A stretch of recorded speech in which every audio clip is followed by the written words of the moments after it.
C'est une explosion de couleurs au cœur de l'hiver.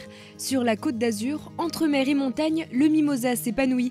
Depuis début janvier, il a commencé sa floraison, des fleurs par milliers accrochées aux branches comme autant de petits soleils contrastant avec le ciel bleu. Chez les producteurs, comme Bernard Vial, c'est le moment de la récolte et cette année, le mimosa est particulièrement beau. Nous avons eu énormément de chance, nous avons eu un été assez pluvieux, donc le mimosa a quand même bénéficié de conditions climatiques exceptionnelles et de ce fait le feuillage est magnifique, la fleur est belle, elle est grosse, elle est très douce, c'est super un bouquet comme ça.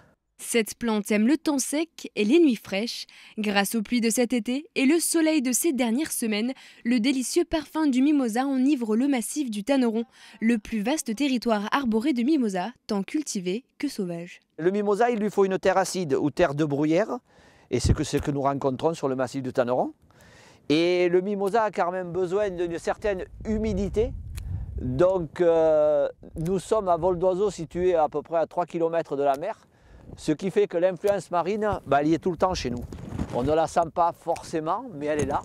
Donc ça permet au mimosa de bien se développer et de bien pousser. Au milieu de ces arbres à la robe éclatante, Bernard veille à ce que son mimosa apparaisse sous son meilleur jour. Aussitôt fleuri, le voilà cueilli, ramassé. Une récolte à la main, répétée depuis près d'un siècle sur ce massif. C'est pour ça que les exploitations ne sont pas très étendues.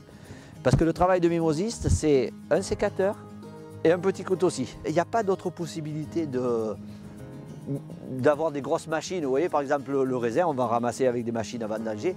Nous, c'est impossible parce que c'est des arbres. Bon. Et sur l'arbre, vous n'avez pas toutes les branches qui sont fleuries au même moment.